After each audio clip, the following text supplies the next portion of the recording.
Aujourd'hui, chers frères serviteurs d'Allah, nous n'avons pas besoin d'être des experts pour constater chacun à son niveau que la communauté musulmane affronte une crise de valeurs propres qui en rajoute à la crise majeure de communication dans le dialogue que nous devons entretenir avec les autres communautés.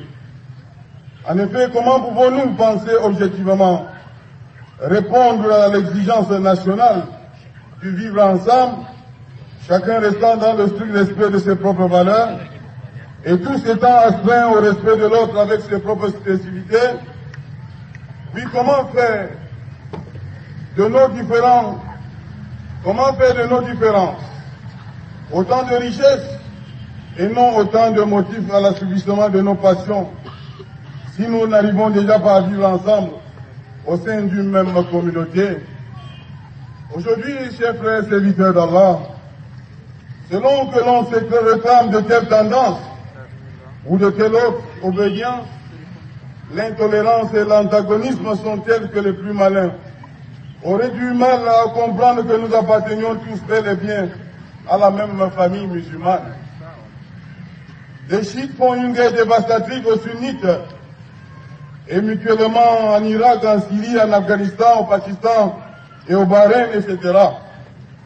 Une guerre motivée par l'appartenance religieuse des mêmes belligérants d'un pays à l'autre. En Turquie, les Turcs et Kurdes, pourtant tous sunnites, se livrent une guerre sans merci depuis des décennies. Et ici, en Afrique, au Nigeria, au Niger, au Tchad, et bien entendu au Cameroun, Boko Haram, quoique affaibli dans ses capacités opérationnelles, demeure actif et procède exclusivement et désespérément pas des attentats suicides dès qu'il en a l'opportunité. C'était malheureusement le cas. Oui, c'était malheureusement le cas encore il y a juste quelques jours dans l'extrême nord de notre pays, qu'Allah nous protège. Comme c'est choquant de voir à quel point le mal-être présumé, le désespoir supposé, mais surtout l'orgueil peuvent conduire à la perdition de l'âme. Cette situation a le don macabre de vouloir se répercuter dans nos vies personnelles pour mieux les inspirer si nous n'y prenons garde. Aujourd'hui, serviteurs d'Allah, des musulmans choisissent de massacrer d'autres musulmans comme eux, tout juste rassemblés pour les prières canoniques auxquelles ils ne prennent évidemment pas part. Et comble de flou conceptuel, ils espèrent par cet acte obscurantiste gagner leur ticket d'accès pour le paradis. Imaginez donc la qualité de relation que ces illuminés cherchent à imposer entre nous sunnites et sunnites, entre nous sunnites et les autres, entre nous musulmans et les chrétiens, notre communauté. Pourquoi en sommes-nous arrivés là, chers frères? Pourquoi nos jeunes cèdent-ils aussi facilement aux sirènes de la radicalisation dans le discours? Pourquoi franchissent-ils aussi aisément le cap et passent-ils à l'acte? Et pourquoi finalement incarnent-ils aujourd'hui non plus l'espoir, mais autant l'inquiétude quant à l'avenir de notre communauté? Revenons un peu pendant la jaïlia préislamique, chers frères, pour mieux comprendre chacun pour soi-même ce qui est arrivé et continue d'arriver à notre communauté. Remontons ensemble le temps jusqu'à la jaïlia, c'est-à-dire la période obscurantiste qui précéda la révélation et à laquelle celle-ci veut mettre un terme. Et laissons-nous frapper par la stupéfiante ressemblance avec l'époque que nous vivions aujourd'hui, qu'Allah nous guide et nous aide. Dans la péninsule arabique en général, actuelle Mecque et Médine en particulier, et dans la période d'avant l'avènement de l'islam, c'était le règne de l'anti-morale, du conflit perpétuel qui opposait les individus, les familles mais aussi les tribus, la pratique de l'injustice, de l'oppression et de la tyrannie rendue légitime au nom de la défense de l'honneur y avait fait leur lit. Puis cette pratique était érigée en règle. Le culte de l'honneur et de la dignité familiale était tel qu'une simple humiliation, pouvant provoquer une guerre très coûteuse et en vies humaines, et pour être à tout moment prêt à relever le défi d'une guerre instantanée.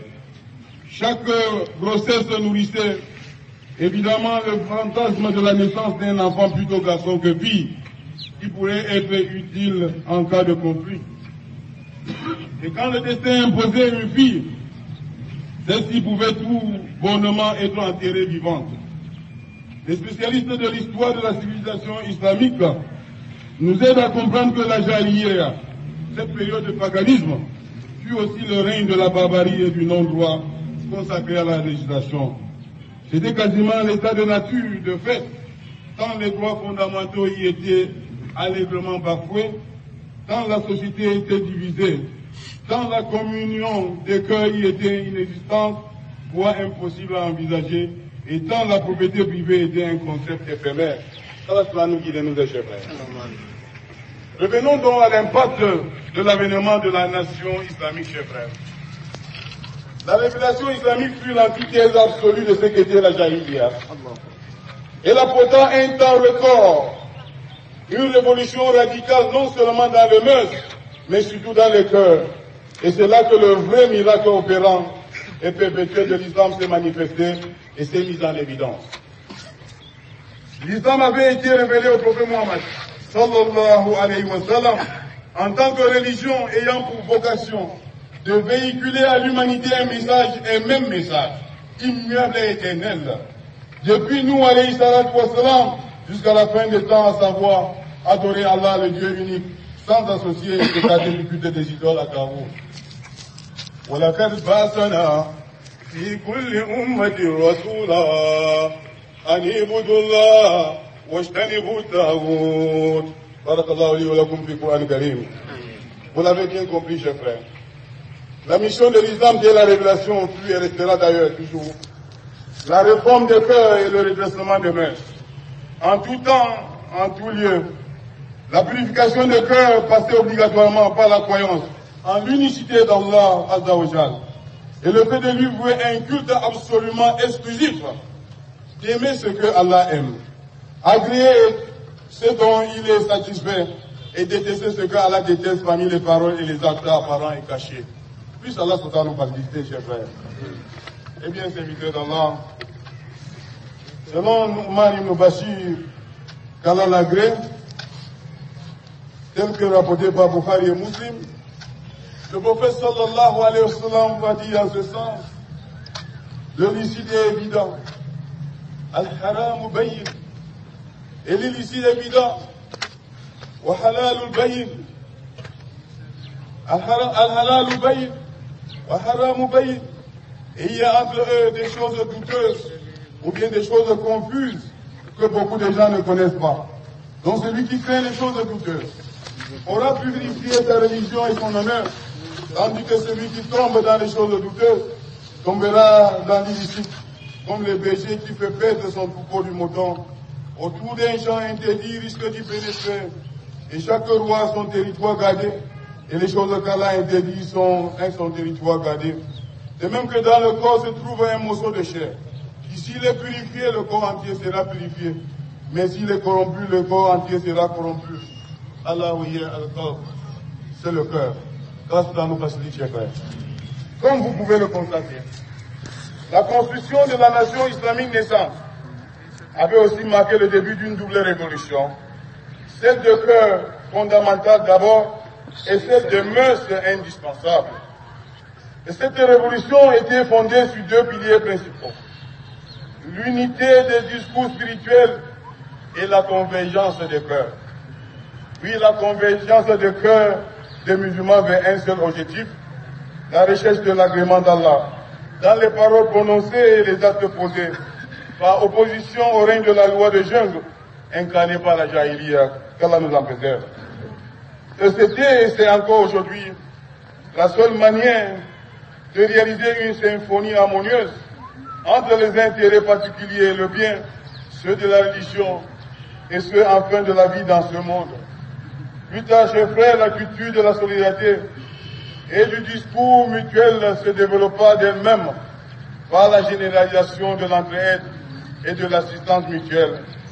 Allah subhanahu wa ta'ala disait wa'tasimu bi hablillahi jami'a wa anna hadha sirati mustaqima fattabi'u wa la tattabi'u subula fatafarraqa an sabili wa ta'awanu 'alal birri wa taqwa wa la ta'awanu 'alal ismi wal 'udwan. Accrochez-vous tous ensemble à la corde d'Allah et ne vous divisez point. Et telle est ma voix en toute sa rectitude. Suivez-la donc et ne suivez pas les routes des petits sentiers qui vous disperseraient loin de sa voie. Aidez-vous les uns et les autres à l'accomplissement du bien, de la piété, et ne vous entraînez pas à commettre le péché et l'agression. Et le prophète alayhi salam, selon le hadith rapporté par Bukhari et Muslim, d'après Nouman ibn Bashir, qu'Allah soit satisfait de lui, il disait que l'exemple des croyants dans l'amour, la miséricorde et la sympathie les uns envers les autres est comme l'exemple d'un seul corps. Si un membre souffre, le corps entier ressent la souffrance en restant éveillé la nuit et en ayant la fièvre. Qu'Allah soit facilite la conversion de ces religions. Et dans un autre hadith, le croyant est pour un autre croyant comme une construction, un édifice dont toutes les parties se raccordent. Cela est rapporté par Bukhari et Muslim, d'après le hadith d'Abu Moussa Ash'ari, qu'Allah nous facilite, chers frères. Et le prophète a dit encore que, dans un autre hadith, celui qui ne se préoccupe pas des affaires des musulmans ne fait pas partie d'eux. Aussi simple que cela puisse paraître, tels furent les ingrédients de la révolution et de l'avènement de la jeune nation islamique, résumé en quelques maximes. Et comme il n'y a pas de législation sans interdit, il faut noter que parmi les choses les plus importantes qu'Allah et son messager ont interdit, il y avait entre autres la séparation et le désaccord. Allah a dit, et ne vous disputez point, sinon vous perdrez courage et votre ardeur s'en irait à jamais. Soyez patients, Allah est certes avec ceux qui patientent. Et dans l'autre texte, Allah a dit, ne soyez pas comme ceux qui se sont désunis et sont tombés dans le désaccord après avoir reçu les preuves évidentes. Ceux-là auront de très grands tourments. Et un autre on dit le messager sallallahu alayhi wa sallam, disait que le messager alayhi wa sallam, il nous fit un sermon qui mit la peur dans le cœur et fit couler les larmes des yeux. Nous dîmes alors au messager d'Allah sallallahu alayhi wa sallam. C'est comme si c'était un sermon d'adieu. Conseille-nous donc. Il dit, je vous recommande la crainte d'Allah. D'écouter et d'obéir, même si c'est un esclave qui devient l'ami. Car celui qui vivra longtemps verra beaucoup de discordes, beaucoup de désaccords. Donc accrochez-vous à ma sunna et à la sunna del calife bien guidé. Modez-le avec vos dents et méfiez-vous des choses nouvelles. Car chaque innovation dans la religion est un égarement qu'Allah nous en préserve. Le prophète alayhi salam, il disait également, ne soyez pas désunis, car vos cœurs seraient alors désunis. Abdullah ibn Masoud, qu'Allah l'agré a dit, le désaccord est mauvais. Et Hassan ibn Ali, radiallahu anhu, disait aux gens, ce que vous détestez dans le groupe est mieux que ce que vous aimez dans la séparation. Ça, ça nous facilite la compréhension. Pour protéger l'unité de la jeune nation Al-Ummah, préserver aussi la religion de toute altération, telles furent quelques restrictions apportées par le prophète pour nous permettre en garde. Oui, pour nous mettre en garde et nous rappeler que l'union est dans le discours islamique des musulmans et que cette union consacre aussi la force de la communauté musulmane et que la dispersion dans ce discours provoque inexorablement la vulnérabilité des musulmans et de la communauté. C'est sans doute la raison pour laquelle le prophète sallallahu alayhi wa sallam ordonna de rester groupé derrière l'imam, derrière le dirigeant des musulmans qui est aussi l'incarnation du message authentique. En effet, la communauté musulmane authentique est une et indivisible. Et là, sa tête est un seul imam, le prophète Mohammed sallallahu alayhi wa sallam. Il a un seul livre, le Coran éternel qui lui permet de se rapprocher auprès d'un seul Dieu, Allah. C'est dire que même s'il n'est plus physiquement parmi nous, le prophète reste le seul imam de la communauté musulmane, à travers les hadiths que seuls les savants et les imams sont supposés maîtriser. Les imams ne sont en fait que les héritiers du messager. Oui, les héritiers du message de l'islam. Et à ce titre, ils peuvent légitimement aspirer à guider les musulmans vers le chemin, aussi longtemps qu'ils ne sortiront pas de l'orthodoxie islamique. C'est à ce type d'imam que de nombreuses allusions sont faites dans les différentes références. Ça, c'est une partie de la compréhension des frères. D'après Muawiyah, le messager alayhi salam dit, selon le hadith rapporté par Ahmad Tabarani et Ibn Hibban, nous apportons uniquement le sens pour le temps. Quiconque meurt sans avoir un imam mourra dans l'état d'ignorance pré-islamique. Allah nous guide et nous aide. Pourtant, aujourd'hui encore, lorsque nous scrutons la communauté musulmane, nous avons l'impression qu'au lieu d'évoluer et de perpétrer la tradition islamique et prophétique authentique, nous avons plutôt fait un grand saut en arrière pour nous retrouver dans la jahiliya. Pourquoi aujourd'hui le discours islamique ne change-t-il plus la société? Eh bien, serviteurs d'Allah, il vous souvient que nous avons mentionné au début de ce sermon que la révolution islamique portée par le prophète Mohammed, alayhi salatu wassalam lui-même, reposait sur deux piliers importants absolument complémentaires. La purification des cœurs et la purification des mœurs. La combinaison de ces deux ingrédients avait transformé tel un miracle la société rebelle de la Jahiliya en une société moderne tournée vers la modernité, et ce en très peu de temps. La purification des cœurs avait préparé les tout premiers musulmans à la vraie crainte de la révérentielle d'Allah et les avait aidés à vouer une obéissance sincère et sans faille au prophète Mohammed sallallahu alayhi wa sallam, garant de l'authenticité du message éternel d'Allah, et les avait préparés à adhérer et surtout à mettre en pratique toutes les recommandations divines et prophétiques sans aucune exception.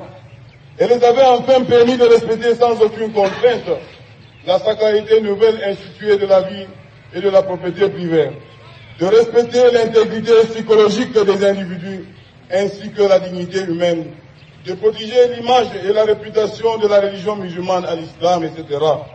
Aujourd'hui pourtant, nous en sommes si éloignés, chers frères. Les musulmans, surtout parmi les plus jeunes, choisissent souvent d'opérer une séparation nette entre la révolution des cœurs et la révolution des mœurs. Pendant que certains s'attellent à développer la crainte d'Allah seulement, d'autres se concentrent en exclusivité le combat sur la purification de la société uniquement. Et la conséquence est immédiate et catastrophique.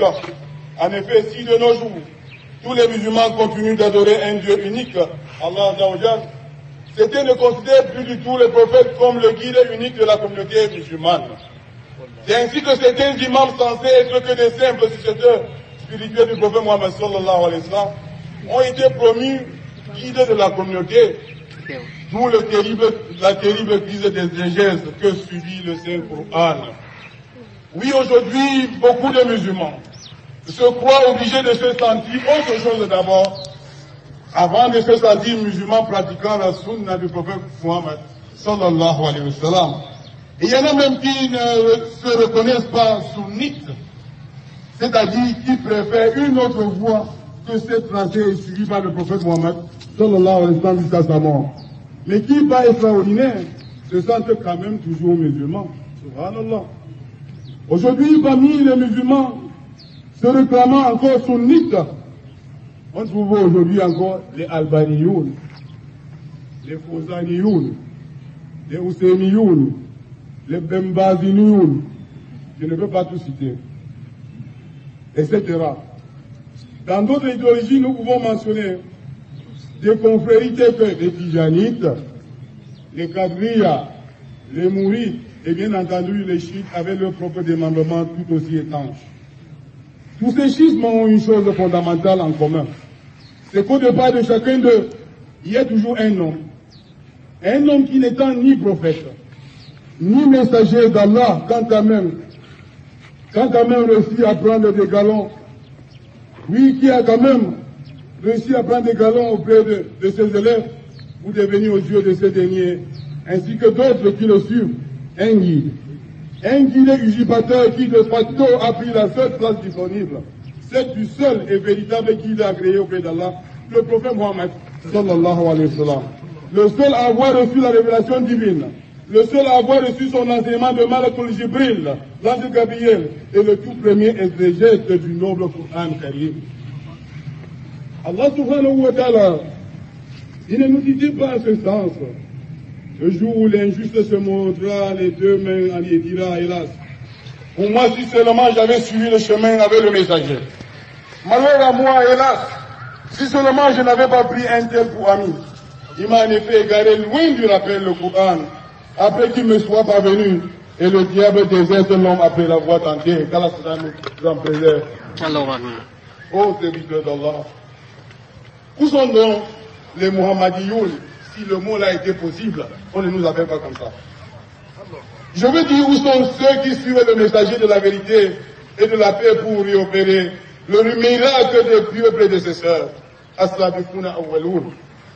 Où sont-ils pour mettre fin au désordre dans le monde et sortir l'humanité de l'obscurantisme de la Jahiliya vers la lumière de la Sunna? Où sont-ils pour faire, j'allais dire, pour refaire la jonction entre la révolution des cœurs et la révolution des mœurs? Où sont-ils ces musulmans qui avaient une confiance aveugle aux enseignements du prophète sallallahu alayhi wa sallam, le digne de confiance? Celui-là, oui, celui qui ne disait rien, ni ne faisait rien sous l'effet de la passion, au mayantiku, ani awa, il wa illa zikr, il wa illa wayun yuha. Où sont-ils les héritiers des premiers musulmans qui, lorsqu'une parole était révélée de la part d'Allah et portée par le prophète sallallahu alayhi wa sallam, se contentaient de dire Samina wa atana. Nous avons entendu et nous avons obéi. Où sont-ils pour qu'ensemble nous puissions changer notre cher et beau pays, le Cameroun, comme j'a dit le premier musulman avec grâce, à la révolution de cœur et à la révolution de mœurs, changer le désert aride et hostile à l'épanouissement de toute forme de la vie humaine en un pôle de développement parmi les plus prospères du monde. Chers frères et sœurs dans l'islam, et si tu te sens au plus profond de ton âme, que le tout premier musulman, As-Sabiqouna Awwaloun, les salafs, si t'inspire, alors prête une oreille attentive exclusive au Coran éternel et inimitable, et laisse-toi guider uniquement par les enseignements du prophète Mohammed, sallallahu alayhi wa sallam. Ne te laisse pas aller à ce dont tu n'as aucune science, comme le dit Azza wa Jal. Et encore, il dit, je suis parfaitement solitaire pour celui qui est revenu à moi, qui a cru et a agi dans le bien, puis a suivi la bonne voie. Revenez tous à Allah aux croyants, peut-être récolterez-vous le succès, quand ça nous facilite le chemin de repentir. Revenez tous à Allah, chers frères. Eh bien, serviteurs d'Allah, je vous conseille ainsi que moi-même, la crainte d'Allah avec qui nous retournerons tous, témoins contre nous-mêmes, de ce que nous aurons fait de notre vie terrestre éphémère. Retenez donc que nous avons un Dieu unique, Allah subhanahu wa ta'ala. Un livre de référence unique, Al-Qur'an al-Karim. Un guide et imam unique, Muhammad Rasulullah sallallahu alayhi wa sallam. Une communauté unique, Al-Ummat al-Islamiyya. Une voie unique tracée par Allah, suivie et indiquée en toute légitimité par le prophète sallallahu alayhi wa sallam et par lui le seul, As-Siratul Mustaqima. Si vous ne souhaitez pas vous égarer dans votre cheminement spirituel, alors ne vous en détournez pas. Ne sautez jamais de ce schéma qui n'est en rien anodin. Il n'est ni logique, ni rassurant qu'au départ, il y ait un seul chemin et qu'aujourd'hui, il y en ait plusieurs. Qui ne l'oubliez pas non plus, annonce plusieurs destinations différentes. Pour aller à Bafoussam ou à Bamenda dans le Grand Spire, a-t-on besoin de prendre le bateau? Ne nous laissons donc pas diviser, chers frères, ni par les barrières de la langue, ni par les préférences familiales, ethniques, tribales et nationales, car nous sommes tous membres d'une même famille, Al-Umma Islamiyya. Chers frères. Ne nous laissons pas diviser en tant que nation, pas des illuminés et des illusionnistes politiques qui chercheront toujours à placer leur passion au-dessus de leur sens de discernement. Et cramponnez-vous tous ensemble à la corde d'Allah et ne vous désunissez pas. C'est-à-dire que restez sur le kitab et la sunna, il n'y aura pas de côté de l'autre. Ça nous facilitera la compréhension. Ce verset, ça prête aussi souvent à confusion. Chacun veut être uni.